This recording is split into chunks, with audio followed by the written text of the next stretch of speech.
Hello po, good morning. Tayo ay magtatanim ngayon ng bell pepper. Ayan o, malaki. Binili ko siya para itanim. Tsaka kamatis. Tsaka ito po. Pakita ko sa inyo kung paano ko tinatanim yung scrap na sibuyas. Ito po. Ito.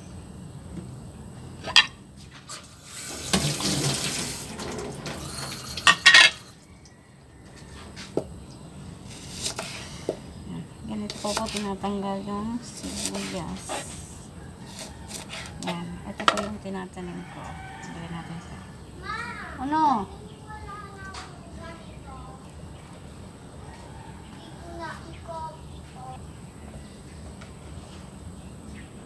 Ito guys, ganito. Tanggalin nyo lang to. Paikot. Yan. Tapos, tanggalin nyo to. Para mas mabilis tumubo, tanggalin nyo to. Tapos, ito po yung itatanim natin. Ganito. Mamaya tanim natin. Tanggalin ko po muna yung buto ng ating kamatis.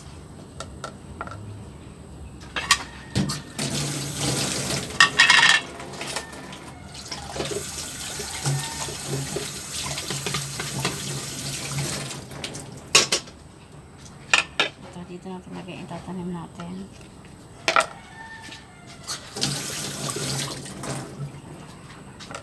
Ito.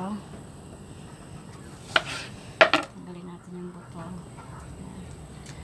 Tanim natin. Sayang naman kasi kung hindi natin itatanim, tatapon lang natin. Malay mo tumubo at mamunga ng madami, di ba? Pwede mo ilagay sa gulay. Tipid na, di mo na bibilhin. Pwede mo rin ibenta. Ayan. Tanim natin yun. So, kasi marami akong tanim. Kahit hindi ko naman nauumos yung bunga. Basta meron akong tanim. Masaya na ako. Makita ko lang na namumunga yung tanim ko. Ang saya-saya ko na. Ayan. Ang daming buto.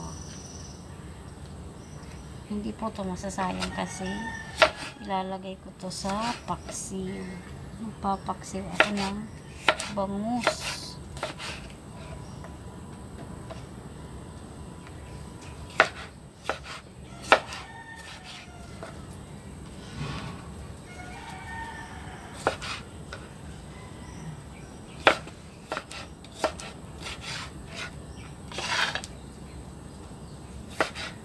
Ano ko siya doon sa gilid sa may garden. Meron na ako dyan pinatubo. Meron mga ilang peraso na. Pero sayang naman kasi to kung hindi ko itatanim at itatapong ko lang. Diba? Kaya tanim na lang natin. Malay mo mabuhay naman. Hindi naman mamatay. Diba?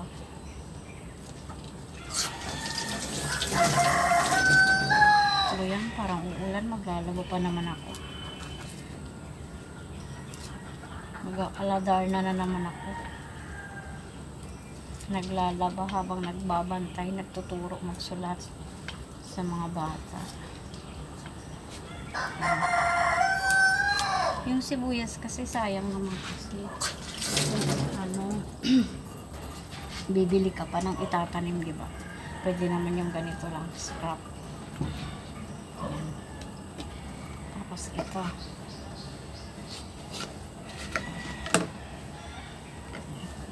Ay, wala naman palang buto to. Sabi ni ate, mabuto. Ayan, tanim natin to. Para malay mo, pag December, may bunga na siya, diba? Hindi ko na siya bibilihin. Kasi mahal to eh. Pag December, mahal to. Lahat na lang itatanim ko kasi mahal eh. Pag binili mo.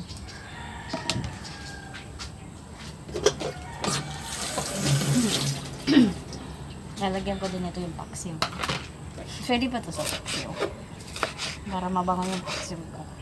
Ilagay ko siya sa paksi.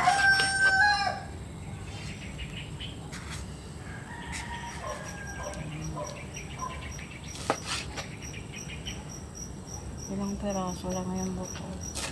Kasi pag bumili ako ng seeds, ang mahal niya 60 pesos, 8 peraso. O diba?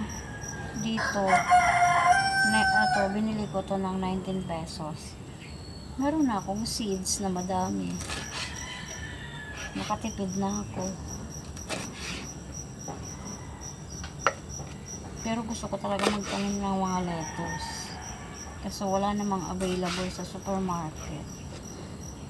Kaya mag-order muna ako sa Shopee para may pantanim ako. Para hindi na kami bibili ng kakainin namin na gulay. Ayan.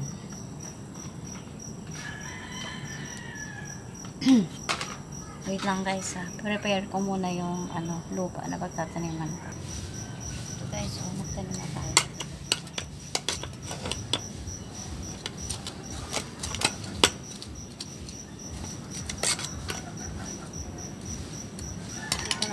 Unahin natin yung bell pepper.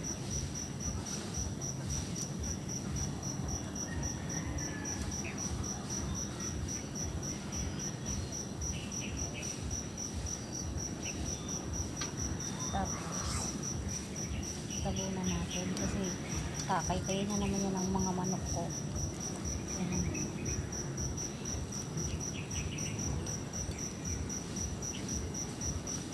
Ganti lang. Para lang. Ito natin siya.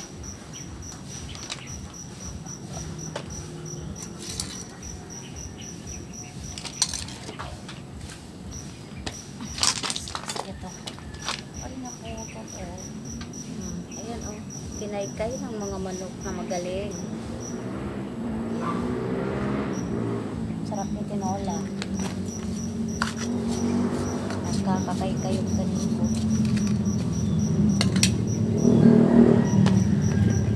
Ito guys. Dadagdag ko lang siya dito para isa lang silang kamatis. Patungan muna natin ang healthy lupa. Galing doon sa aming secret garden. Hehe, secret nga diba? Pakita ko sa inyo yung secret garden namin. Pag may bunga na yung mga tanim. Sa ngayon, secret muna. Guys, ang healthy ng kamatis ko dito.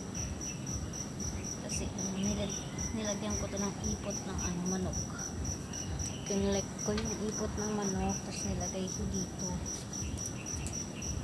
Pag malaki-laki na ng konti, transfer ko to doon sa may gilid sa ginagawa kong garden. Ayan. Lagay na natin yung kamatis. Minsan kasi pinakainin lang ko nila. Ay, ang dami. Tikit-tikit.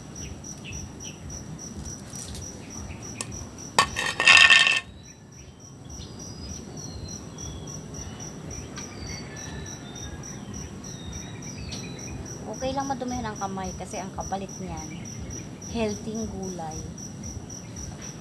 Libre na, masustansya pa. Kaya huwag matakot madumihan ang kamay. Kasi kakain ka ng healthy.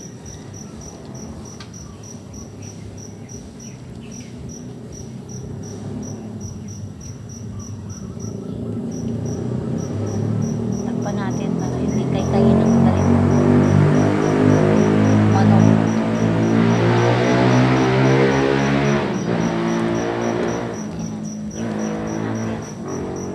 Malapit ko nang matinola yung manok na yan. Pinagkakakain yung gulay. Pinapakain ko naman. Pati yung tanim ko kinakain pa. Ano, diba? Healthy yung kamatis ko guys. Ano yan? Ang laki. Malalaki na siya. Ay puto. Ay sorry. Yan. Ay. Ano ba yan? Yan. Wait. Diyan ka lang.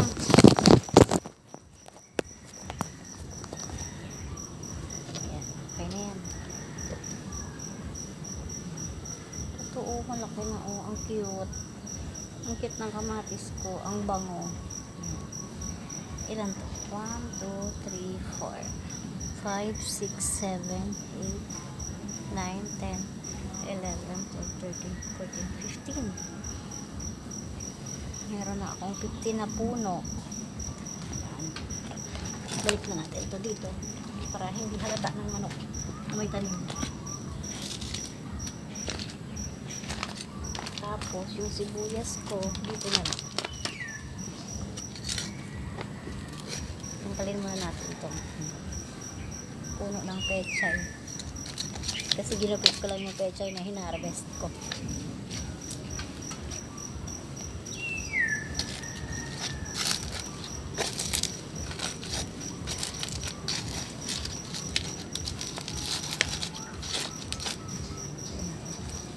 Sama natin ito dito sa pechay. Lasa natin kasi halo natin ng healthy dito.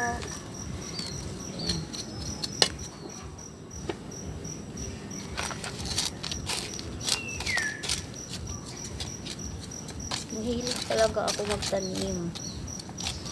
Kahit hindi ko masyadong kinakain yung gulay, tinatanim ko. Kasi masaya ako pag may bunga. O kaya pwede nang gulayin.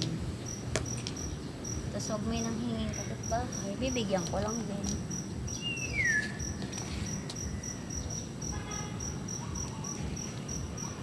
Kahit yung kapitbahay namin, kinakalbo yung malunggay namin, okay lang. Ano yung sibuyas? Ito guys. Yan. Ganito lang yan guys. O yan. Tusok mo lang. Yan. Huwag mo masyadong idikit. Tanggalin mo ibabaw para mas mabilis tumubo. Ayaw bumaon. O natin. Yan. Light natin. Para pag nagdahon hindi siya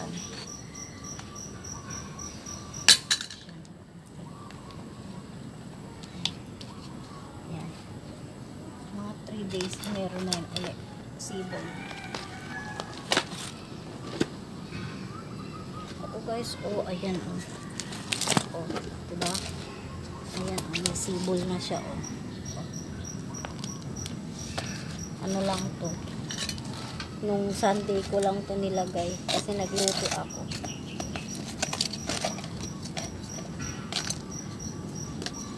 Dati madami akong tanim nito, araw-araw ko tinatanim. Pag nagluto ako tinatanim ko, kaso lang yung magaling naming aso kinakaykay walang natira.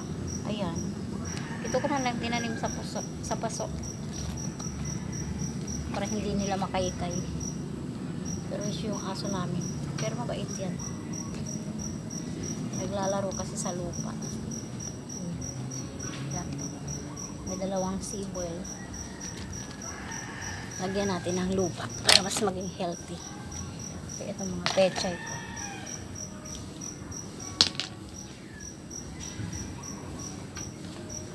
guys, yung pechay ko mataba na siya. Tagal na nito ilang buwan na hindi ko siya pinapansin doon sa pwesto niya. Kaya nilipat ko dito. Yung iba na gulay ko na ayan, pok choy, ang aking pok choy. Wala tong fertilizer guys, hindi ako naglalagay ng fertilizer. Yung lupa ay lang, mga damo na pinabulok, tapos mga scrap ng prutas, yung mga prutas na balat, yun lang nilalagay ko para tumaba. Tsaka ipot ng manok. Yan. Ganito. Mataba na sila.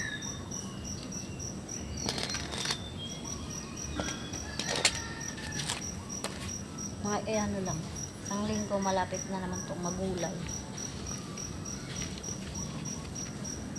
Yung iba pa bubulak-lakin ko para meron akong pagkukuhaan ng seeds para hindi ko nabibilihin yung seeds na to kasi mahal din.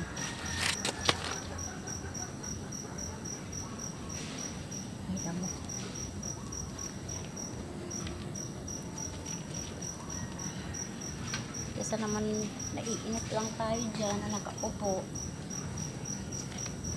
Diba? Para ano, makatulong na rin tayo sa gastusin. Hindi na tayo bibili ng ano, gulay. Ng mga ganito. Na mahal sa palengke. Tsaka ang layo ng palengke dito sa amin. Sasakay ka pa ng tricycle. Ang malapit lang dito, SM. Alam nga naman bibili ako ng isang perasong sibuyas sa SM pa. Isang perasong gulay. Di itanim ko na lang, 'di ba? Ayan, siya. Mataba na siya. Ayan.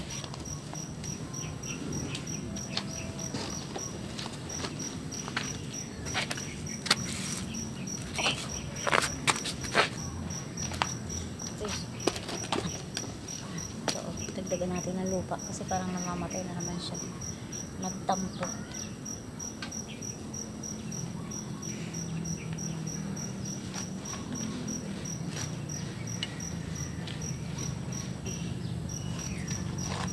Kasi wala siyang helping lupa.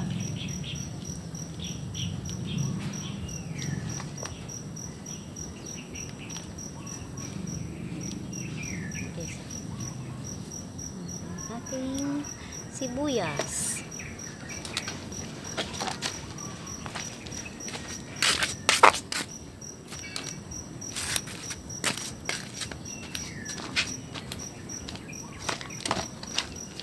Natira pang lupa.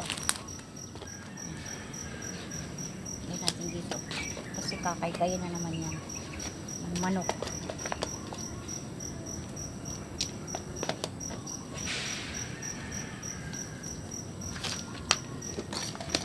Okay guys, update ko na lang kayo pag tumubo na. Bye bye, see you next time.